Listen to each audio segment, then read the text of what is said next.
오늘까지 저희가 이제 3주째 요셉을 주인공으로 해서 말씀을 살펴보고 있습니다. 이제 몇 번 말씀드렸지만 요셉 이야기를 통해서 요셉이 꿈을 꾸고 비전의 사람으로서 그 어떤 시련과 역경을 이겨내고 결국은 애굽의 총리가 되었다는 한 인간의 인생 성공 스토리로 볼 수 있는 이 말씀들인데, 그동안 이제 드렸던 말씀은 이렇게 인간의 성공 스토리처럼 요셉이 꾸며져 있었고, 우리는 그런 요셉을 닮아서 우리도 그렇게 인생에서 성공하자라는 다짐을 하는 경우들이 많이 있었습니다. 그런데 우리가 성경을 가만히 잘 살펴보면 성경은 인간이 얼마나 뛰어난 존재인지, 인간이 얼마나 대단한 존재인지 그 성공 스토리를 기록한 책이 아닙니다. 인간은 참으로 연약하고 보잘것없고 또 무지하고 어리석음에도 불구하고 그런 인간을 하나님이 택하셔서 하나님의 자녀 삼으시고 하나님의 복의 통로로 사용하시는 이야기가 바로 성경의 이야기 아닙니까? 성경은 인간의 성공 스토리를 기록한 책이 아니라는 것입니다. 이게 왜 중요한가 하면 만약에 이 사실이 맞다면 우리는 계속해서 각자의 삶의 자리에서 보다 더 높은 자리, 성공의 자리로 어떻게 해서든 노력하고 애쓰며 살아가야 한다라는 말씀이 됩니다. 그러니까 요셉이 비록 감옥에도 갇히고 노예로 팔렸지만 믿음으로 승리해서 결국은 애굽의 총리가 되었다라는 것처럼 우리도 그런 삶을 살아야 한다라는 그런 교훈으로 받게 되면 우리 모두는 무던히도 애쓰고 수고하며 살아가야 한다는 것이죠. 최근에 전 세계를 뒤집고 있는 지금 오징어 게임이라는 이 드라마가 핫 이슈지 않습니까? 더 이상 삶의 소망이 없는 자들이 에게 어떤 돈 앞에 이제 목숨을 걸고 게임을 하는 모습, 그리고 그것을 지켜보고 그것을 이제 게임으로 지켜보는 사람들이 나오잖아요. 그게 바로 이 시대의 모습이다. 전 세계적으로 왜 이것에 대해서 같이 공감하고 인기가 있느냐면 지금 우리 사는 시대를 반영하고 있기 때문이다라는 이제 분석이 있습니다. 그러니까 우리가 이 땅을 살아가면서 무언가 남과 경쟁하고 저 사람을 짓밟고 죽이고 올라서야 내가 쟁취할 수 있고 내가 성공할 수 있다라는 식의 시대를 우리가 살아가고 있다는 거죠. 그래서 그리스도인들마저 하나님, 우리의 든든한 백이 되신 하나님을 등에 업고 믿음을 작동시켜서 치열한 경쟁 사회 속에서 우리가 살아남기 위한, 생존하기 위한, 생존을 넘어 승리하기 위한 기독교로, 종교로 바뀔 수 있다는 겁니다. 그러니까 성경을 우리가 그런 식으로 보고 그런 관점으로 해석하게 되면 하나님을 믿는 믿음으로 내가 이 세상에서 어떻게 남들보다 뛰어난 자리에 올라갈 것인가로 볼 수 있다는 거죠. 그런데 성경은 그런 이야기가 아니고 참으로 보잘것없는 자질도 능력도 부족한 우리들을 구원하시는 하나님의 놀라운 구원의 이야기, 그리고 하나님의 은혜로 세워지는 하나님 나라의 이야기다라는 것이죠. 우리 교회가 하나님 나라를 세우는 공동체라는 비전을 세웠습니다. 그러니까 이 땅을 살아가는 시대 속에서 어떤 똑같이 남들과 같이 치열하게 경쟁하고 살아남기 위해서 그런 성공한 사람들로 가득한 사람들이 모여있는 공동체를 꿈꾸는 것이 아니고요. 하나님의 형상대로 창조된 인간, 사람을 넘어서서 이 피조 세계, 이 시대를, 동시대를 살아가는 우리들이 어떤 인간의 힘이나 어떤 능력으로 쟁취하는 세상이 아니라 하나님의 다스림과 통치가 회복되는 그런 나라를 꿈꾸고 그런 말씀에 순종하는 사람들이 모여있는 공동체를 꿈꾸는 겁니다. 저는 하나님께서 창조하신 이 아름다운 세상, 그리고 존귀하게 창조된 우리가 나뿐만 아니라 옆사람, 우리 이웃, 그리고 더불어 함께 살아가는 이 피조 세계와 살아가는 기쁨을 누리는 것이 하나님의 나라를 세우는 일이라고 생각을 합니다. 지난 봄에 저에게 좀 위로가 되어주었던 그림책이 있는데 그 중에 한 장면 한번 띄워주시면 위로의 그림책이라는 내용에 이런 내용이 나옵니다. 좀 더 일찍 알았더라면 좋았을 걸. 인생은 단거리도 장거리도 마라톤도 아닌 산책이라는 걸. 이런 장면이 저한테 좀 확 와닿았어요. 정호승 시인도 비슷한 이야기를 했습니다. 인생은 마라톤 경주가 아니다. 인생은 주어진 길을 한 걸음 한 걸음 천천히 앞서거니 뒤서거니 걸어가면서 음미하는 여행이다. 우리 또한 마라토너가 아니다. 인생이라는 길을 걸어가는 산책자이거나 여행자다. 똑같이 주어진 인생의 길을 마라토너로서 달려갈 게 아니라 산책자로서 걸어가야 한다. 산책자나 여행자는 뛰어가거나 달려가지 않는다. 그냥 걷는다. 그것도 자기 자신의 걸음걸이로 천천히 걷는다. 하나님께서 우리를 이 땅 가운데 보내셨을 때 우리의 존재 자체를 하나님의 형상으로 만드셨습니다. 그 누구와 비교하면서 경쟁하면서 다름질쳐서 승리해야만 내가 너를 예뻐해 줄게 라고 만드시지 않았다라는 겁니다. 그런데 우리는 이 세상을 살아가면서 무언가 모를 목적지를 향해 달려가는, 그 목적지를 향해 누구보다 빨리, 누구보다 더 월등한 방법으로 그 목적지를 달성하는 그런 목표를 가지고 살아가고 있습니다. 그렇게 인생이 누구보다 빨리 도달해야 되는 목적, 아니면 기록을 내야 하는 그런 것이 아니라 산책이라고 이야기를 하고 있는 겁니다. 주위를 둘러보고 하늘을 바라보고 자연의 소리를 듣고 바람을 느끼고 자기만의 걸음으로 자기만의 속도를 가지고 하나님과 동행하며 걸어가는 것, 그게 우리의 인생이라는 것이죠. 우리가 어린 시절에 많이 불렀던 이 찬양이 있습니다. 예수는 참 포도나무라는 찬양인데 한번 이 찬양 한번 불러보도록 하겠습니다. 음악을 틀어주시면 자, 옛 생각을 하면서 한번 신나게 불러보겠습니다. 예수는 참 포도나무 우리는 가지니 성령의 열매 맺고서 주님 안에 영원히 살리라. 주 안에 살리라. 주 안에 살리라. 사랑 기쁨 건강과 평화 영원한 행복과 능력과 승리와 모든 것 더하여 주시네. 예수는 선하신 목자 우리는 양떼이니 푸른 들 맑은 물가로 주가 친히 이끌어 주시네. 주 안에 살리라. 주 안에 살리라. 주는 나의 목자 되시니 일용할 양식과 평안의 모든 것 넘치게 주시네. 네. 목이 점점 더 갈라지는 것 같은데 어린 시절에 이 찬양을 참 많이 불렀습니다. 물론 처음 듣는 분들도 계실 수는 있겠지만 이 찬양을 보면 예수님 안에 거하겠다. 예수는 참 포도나무 우리는 가지이니 주님 안에 영원히 살겠습니다.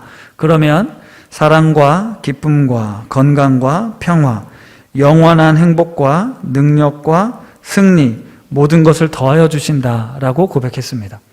그리고 2절 예수님은 선하신 목자이니 무리를 푸른들 맑은 물가로 주가 친히 이끌어 주시네.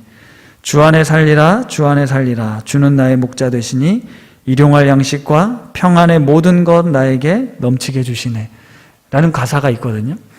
자, 우리가 예수 그리스도를 믿으면 그 어떤 염려나 두려움도 없이 평안과 건강과 행복을 맛보게 되고 일용할 양식에 대한 걱정 없이 평안의 모든 것을 넘치게 주시네 라고 믿고 있습니다.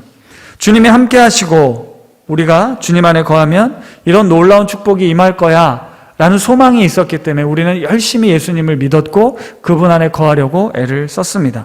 그래서 우리는 그 삶을 형통하다라고 본 것입니다. 그리고 그 삶이 결국은 다른 사람들이 보았을 때 세상적으로 분명히 부럽고 나도 저런 삶을 살고 싶다라는 마음을 먹게 했을 거라는 거죠. 그런데 우리가 지금 요셉의 스토리를 살펴보면서 과연 그것이 형통, 우리가 알고 있는 형통인데 왜 하나님께서는 요셉을 형통하다라고 표현을 하고 있습니까?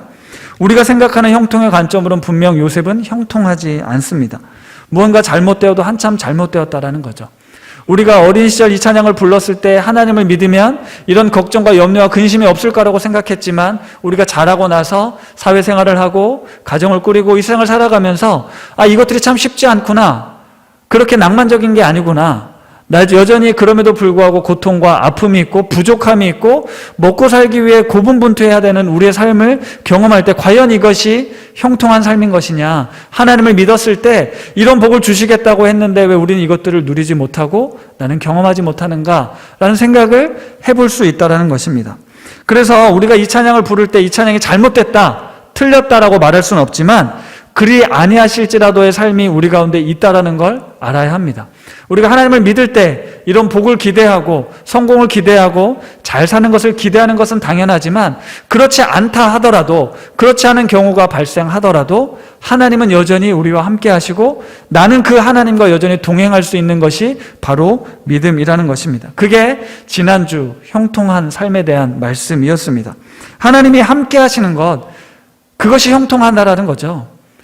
하나님이 함께 하셔서 무언가 좋은 결과가 나왔기 때문에 내가 형통한 것이 아니라 하나님이 함께하는 삶 자체가 형통한 것이고 그 결과로 그런 일이 있었을 뿐인 것이죠. 그렇지 않은 일들도 얼마든지 발생될 수 있다라는 것이 이 요셉의 스토리를 통해서 우리가 배워야 될 교훈이라는 겁니다. 오늘 본문 말씀을 보면 요셉이 감옥에 갇혀 있어요. 근데 그 감옥은 보디발이 운영하는 감옥이었습니다. 오늘 40장 2절에서 4절 말씀인데 제가 읽어드릴게요. 바로가 그 두 관원장, 곧 술 맡은 관원장과 떡 굽는 관원장에게 노하여 그들을 친위대장의 집 안에 있는 옥에 가두니 곧 요셉이 갇힌 곳이라. 친위대장이 요셉에게 그들을 수종들게 하매 요셉이 그들을 섬겼더라. 그들이 갇힌 지 여러 날이라. 자, 요셉이 지난 그 말씀을 통해서 억울하게 누명을 쓰고 친위대장 보디발의 집에 있는 감옥에 갇혔습니다. 그리고 바로의 왕을 수종들던 그 술 맡은 관원장과 떡 굽는 관원장도 그 친위대장의 집에 있는 옥에 갇히게 돼요. 보디발은 요셉에게 이 두 사람을 섬기라고 하고 있습니다. 그러니까 술 맡은 관원장과 떡 굽는 관원장은 그 고위 관직에 있는 사람들이잖아요. 그 왕의 측근이라고 할 수 있습니다. 그러니까 지금 요셉이 감옥에 갇혀 있지만 VIP 죄수들인 거예요, 말하자면. 그러니까 마치 병동의 VIP실 병동 그 의사나 간호사가 좀 특별한 것처럼 요셉은 감옥에서 특별한 사람들을 돌보고 있는 겁니다. 예. 그런데 그렇다 해도 요셉을 형통하다라고 그 누가 쉽게 말할 수 있겠습니까? 우리가 생각하는 형통과 요셉의 삶은 좀 차이가 있다라는 것이죠. 그런데 이들과 함께 지내던 중에 이 두 사람이 꿈을 꾸게 됩니다. 오늘 우리가 읽었던 본문은 술 맡은 관원장의 꿈이었고 그 꿈을 해석해주는 요셉의 내용이 나오는 겁니다. 그리고 꿈의 내용처럼 요셉이 해석한 것처럼 술 맡은 관원장은 다시 이제 복직을 하게 되죠. 그러면서 요셉이 그 술 맡은 관원장에게 이렇게 이야기를 하는데요. 오늘 14절과 15절 말씀을 우리 같이 한번 읽어보겠습니다. 시작. 당신이 잘 되시거든 나를 생각하고 내게 은혜를 베풀어서 내 사정을 바로에게 아뢰어 이 집에서 나를 건져주소서. 나는 히브리 땅에서 끌려온 자요 여기서도 옥에 갇힐 일은 행하지 아니하였나이다. 이 말씀을 보면 뭘 느끼십니까? 요셉은 정말 나가고 싶어요. 여길 좀 벗어나고 싶은 거예요. 자유를 누리고 싶습니다. 아무리 간수장이 잘해주고 내가 재반 사무를 맡아도 여기는 감옥이잖아요. 이 감옥에서 나가고 싶은 게 요셉의 마음이었어요. 나 옥에 갇힐 일을 행하지 않았다. 나 억울하게 여기 있는 거니까 나가시면 나를 좀 기억해 주십시오. 뭡니까? 좀 꺼내달라는 말씀이잖아요. 요셉이 만약에 성경에 말한 것처럼 형통하다, 요셉이 형통해서 다 잘됐다라 하면 그가 살만했다 싶으면 이런 말을 왜 했겠습니까? 아무리 좋아도, 아무리 형통해도 그것은 감옥이었다라는 거죠. 그런데 진짜 요셉의 꿈의 해석처럼 이 술 맡은 관원장이 복직을 하게 돼요. 자, 그러면 요셉이 어떻게 생각했겠습니까? 야, 이제 드디어 나도 자유의 때가 오는구나. 몇 년을 기다렸는지 모르지만 대충 한 10년 정도를 보거든요. 요셉이 그 10년간 감옥에 살면서 이제 드디어 내가 벗어날 기회가 생겼구나. 응? 이런 날이 올 줄 알았다. 결국은 그 인내가 결실하는구나. 하나님이 드디어 나의 삶의 형통의 길을 열어주시는구나 라고 생각했을 겁니다. 누구나 다 그렇게 생각했겠죠. 그런데 우리가 마지막에 읽었던 23절 말씀, 술 맡은 관원장이 요셉을 기억하지 못하고 그를 잊었더라. 안타깝게도 절망스럽게도 술 맡은 관원장은 요셉을 기억하지 못합니다. 요셉은 하루 이틀 기다렸을 거예요. 곧 소식이 오겠지. 곧 기별이 오겠지. 그런데 아무런 소식도 들려오지 않습니다. 그럼 요셉 안에 무슨 마음이 들겠습니까? 야, 어떻게 이럴 수 있지? 진짜 너무하네. 내가 자기 꿈을 해석해주고 그 꿈대로 됐으면 은혜를 갚아야 되는 거 아니야? 이런 생각하지 않았겠습니까? 어떻게 그럴 수 있죠? 우리는 요셉의 입장이니까 술 맡은 관원장 어떻게 그럴 수 있냐라고 따져 물을 수 있는데 한번 잘 생각해 보십시오. 우리가 사는 세상을 생각해 보세요. 술 맡은 관원장은 거의 그 국가 계급을 따지면 굉장히 높은 사람이에요. 그렇죠? 왕궁에서 매우 높은 자리에 있었던 사람이었고 요셉은 뭐였습니까? 사람이 아니었잖아요. 노예였어요. 노예에다가 자기는 억울하다고 하지만 어쨌든 감옥에 갇혀 있는 죄수잖아요.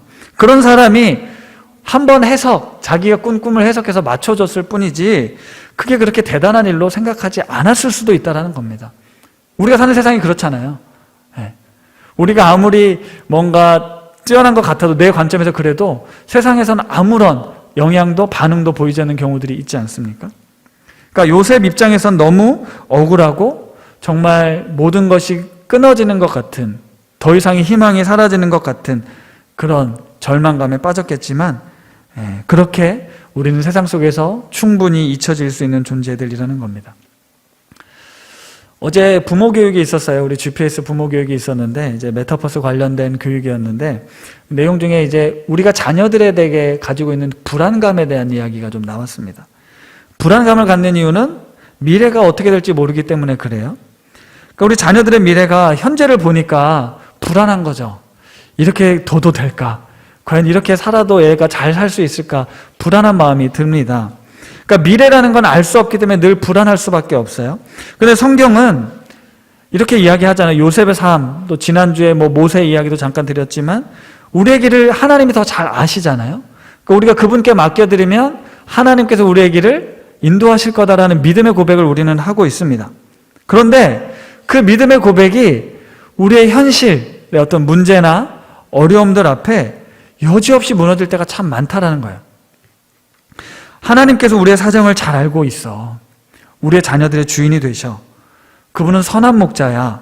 라고 우리는 말씀을 통해서 배우고 또 신앙적으로 고백하고 있습니다.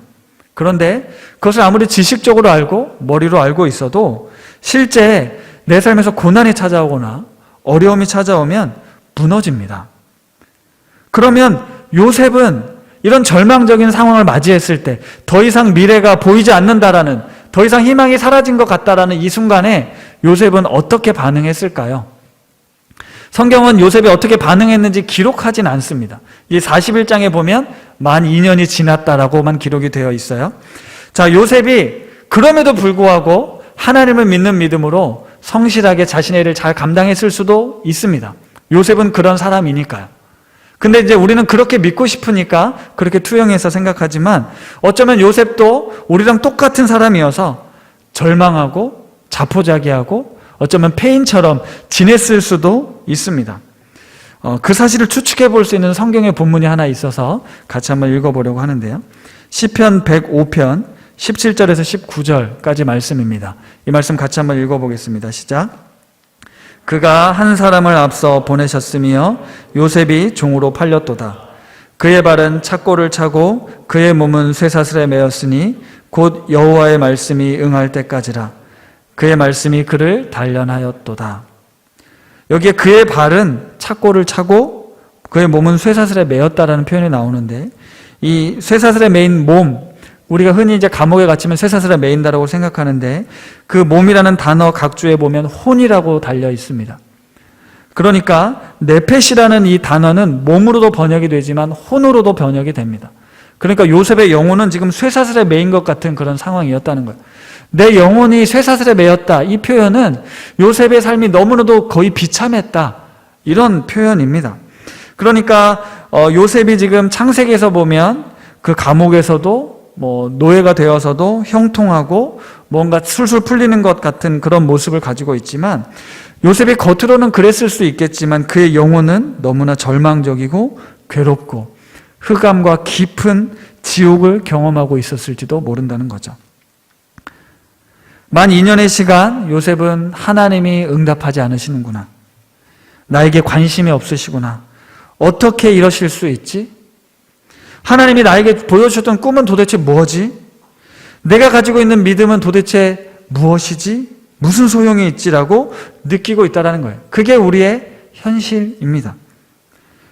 그러니까 요셉도 그런 상황에도 불구하고 하나님을 성실하게 믿고 기다렸다라고 우리가 받아들일 수도 있지만, 그런 영혼이 쇠사슬에 매인 것처럼 절망하고 낙심하고 깊은 수렁 가운데 2년이라는 시간을 보냈을 수도 있다라고 볼 수도 있다는 겁니다. 하나님께서 요셉을 그 감옥에 보내시고 그 술 맡은 관원장의 꿈을 해석하고 난 뒤 2년이라는 시간이 내가 너를 나중에 더 큰 인물로, 총리로 만들기 위한 훈련의 과정이었어 라고 하나님이 말씀하셨다면, 혹시 말씀하셨다면 기다려 보겠지만 그런 말씀도 전혀 없습니다. 그 순간 하나님이 더 참고 기다리나 보다, 더 좋은 일이 있을 거야 라고 생각할 수 있는 사람이 과연 몇이나 있겠냐는 거죠. 요셉이 그렇게 기대했을 텐데 술 맡은 관원장이 요셉을 기억하지 못하고 잊었을 때 얼마나 절망했겠습니까? 우리에게도 이런 시간들, 경험들이 있을 수 있습니다. 과연 하나님이 나와 함께 하시는 거 맞나? 나의 기도에 응답하시는 게 맞으시나?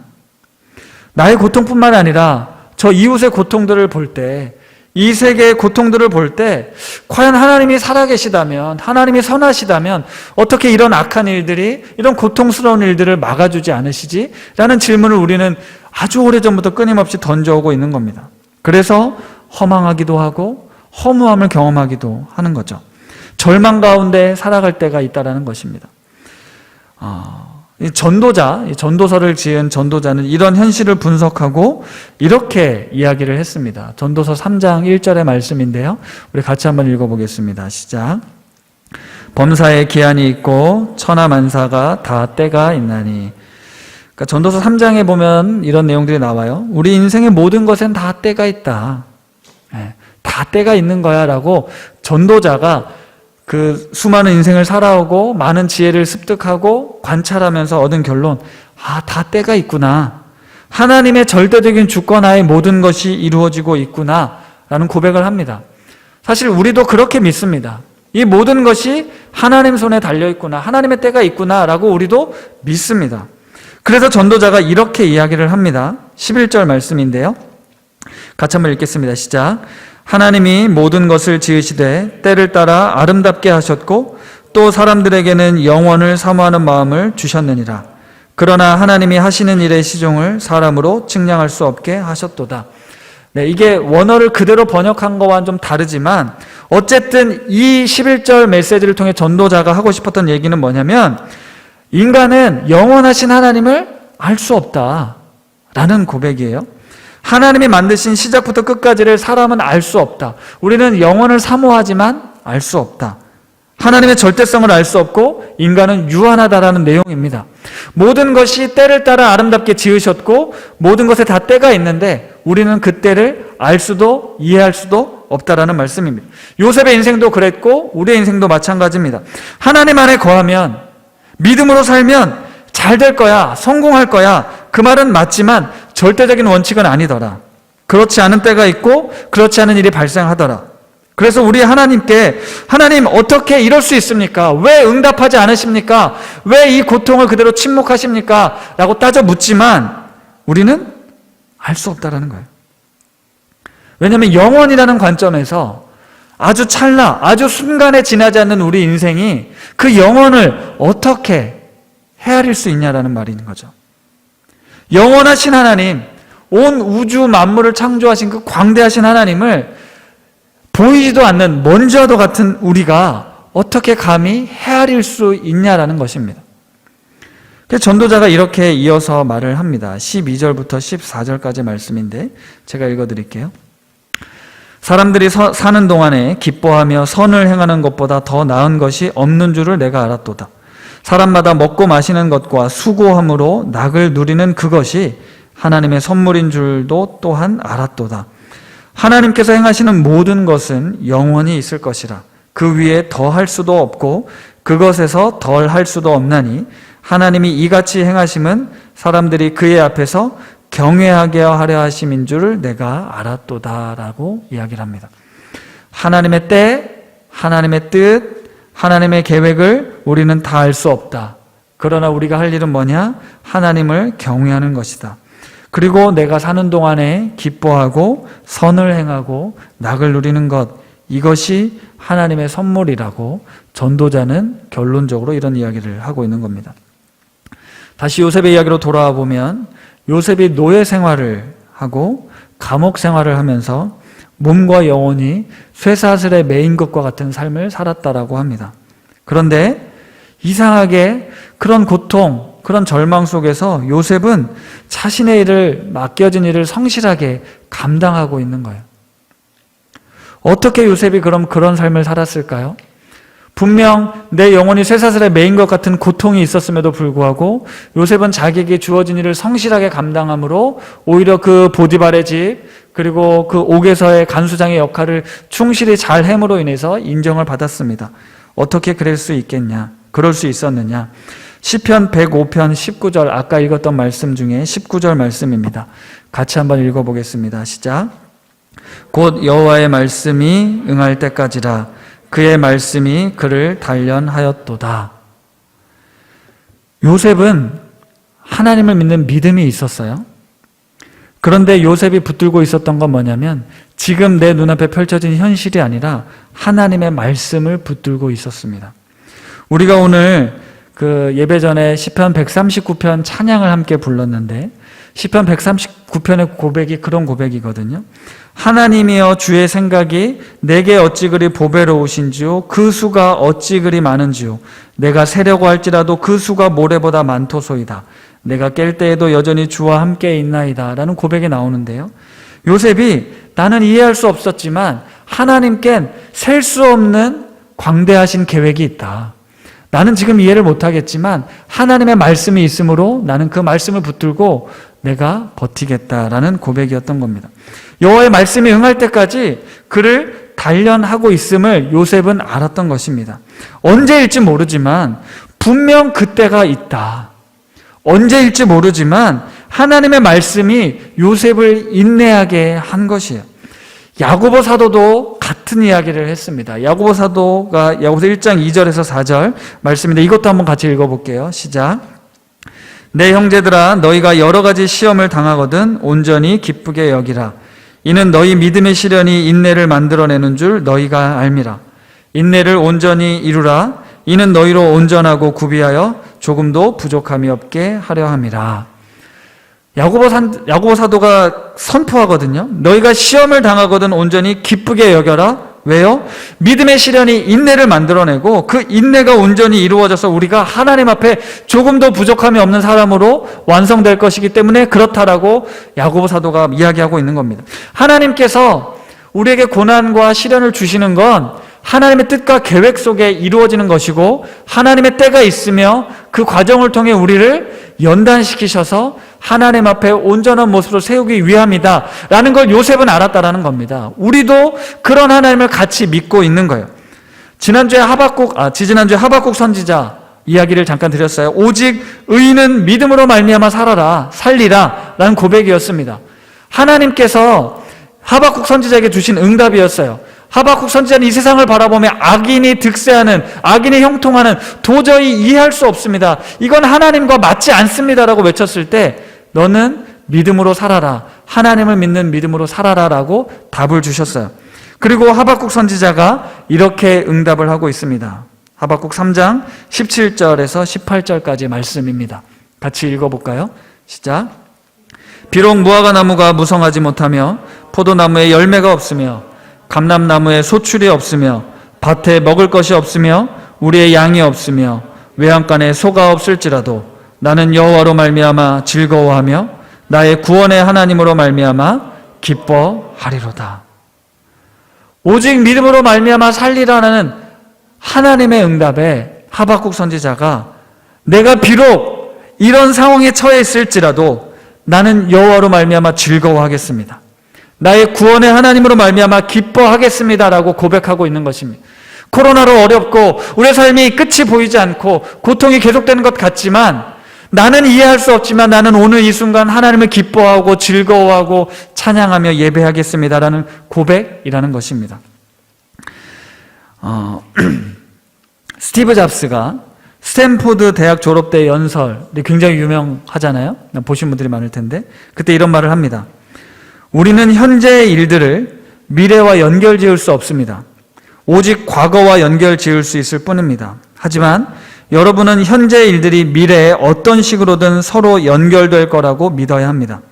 이런 접근법은 나를 결코 낙담시키지 않았고 내 인생의 모든 변화를 만들어 냈습니다. 라는 이제 내용이 나와요. 저는 스티브 잡스의 개인사를 잘 알지도 못하고 또 그 업체랑 친하지도 않기 때문에 크게 관심은 없습니다. 종교가 있었는지 없었는지 잘 모르겠어요. 그런데 이 대학 졸업 연설에 많은 사람들이 도전을 받고 몇 번을 듣고 되새긴다라는 내용은 들었습니다. 이 잡스가 한 말 중에 현재의 일들은 미래에 어떤 식으로 연결될 거라는 것, 내가 지금 실패를 했든 고난을 당하고 있든 그 모든 것은 너의 미래와 분명히 연결되어 있으니까 실망하지 말고 좌절하지 말라는 메시지였어요. 사랑하는 여러분, 우리의 믿음이 바로 이것입니다. 우리는 하나님을 믿는 믿음으로 오늘의 모든 삶이 헛되고 허망하고 끝나는 것이 아니라 하나님의 전능하신 주권 아래 하나님의 계획 속에 하나님의 때에 하나님의 뜻이 이루어질 것이고 그 여정 가운데 우리를 부르셨고 우리와 함께 하신다. 그러므로 지금 내 삶에 처해 있는 고난이나 역경이나 아픔들 역시도 하나님의 선하신 계획 아래 있다라는 것을 믿고 살아야 한다는 거죠. 그렇게 오늘을 우리는 살아가야 하는 것이죠.